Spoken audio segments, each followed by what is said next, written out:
ఈ పిక్‌లో ఉన్న trending neckline ఎలా కట్ చేయాలో ఈ వీడియోలో చూద్దాం. ఫస్ట్ అయితే నేను నెక్ విడ్త్ 3 ఇంచెస్ తీసుకున్నాను. అండ్ నెక్ లెంత్ వచ్చేసి 7 ఇంచెస్ తీసుకున్నాను. హాఫ్ ఇంచ్ సీమ్ అలవెన్స్ కోసం తీసుకున్నాను. దాన్ని మొత్తం ఇప్పుడు ఒక బాక్స్ లాగా డ్రా చేసుకోవాలి. డ్రా చేసుకున్నాక నేను ఇప్పుడు ఈ డిజైన్ మొత్తం స్టెప్ బై స్టెప్ ఎక్స్ప్లెయిన్ చేస్తాను. ఫ్రీ హ్యాండ్ డ్రాయింగ్ రాని వాళ్ళు కూడా ఇప్పుడు ఈ మెజర్మెంట్స్తో ఈజీగా చేసుకోవచ్చు. ఇప్పుడు నేను ఆ కార్నర్ నుంచి ఆ బాక్స్లో కార్నర్ నుంచి 1 ఇంచ్ తీసుకుంటాను. ఆ 1 ఇంచ్ నుంచి 1.75 తీసుకుంటాను.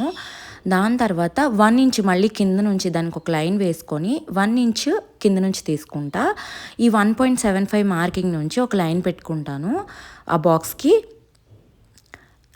ఆ బాక్స్ నుంచి మళ్ళీ 1.75 ఒక మార్కింగ్ చేసుకొని 3 ఇంచెస్ తీసుకుంటాను. 3 ఇంచెస్ని హాఫ్ చేసుకొని అక్కడ 1/4 ఇంచ్ మార్కింగ్ చేసుకుంటాను. కార్నర్స్లో కూడా నేను క్రాస్గా లైన్స్ డ్రా చేసుకున్నాను.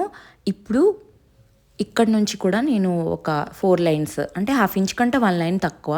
ఇప్పుడు ఈ బాక్స్లో నేను డైమండ్ షేప్ కర్వ్స్ ఇచ్చి డైమండ్ షేప్ గీస్తున్నా. దాని తర్వాత స్లోగా నేను మార్కింగ్స్ ఏవైతే ఆల్రెడీ పెట్టాను కదా, ఆ మార్కింగ్స్ని అలా డ్రా చేసుకోవడమే.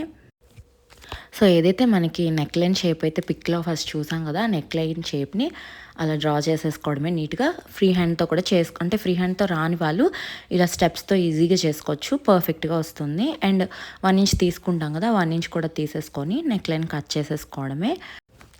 ఇప్పుడైతే నేను కట్ చేసేస్తున్నాను. ఫైనల్ అవుట్పుట్ కూడా చూపిస్తాను ఎలా వచ్చిందో ఈ నెక్ లైన్ అని చెప్పి.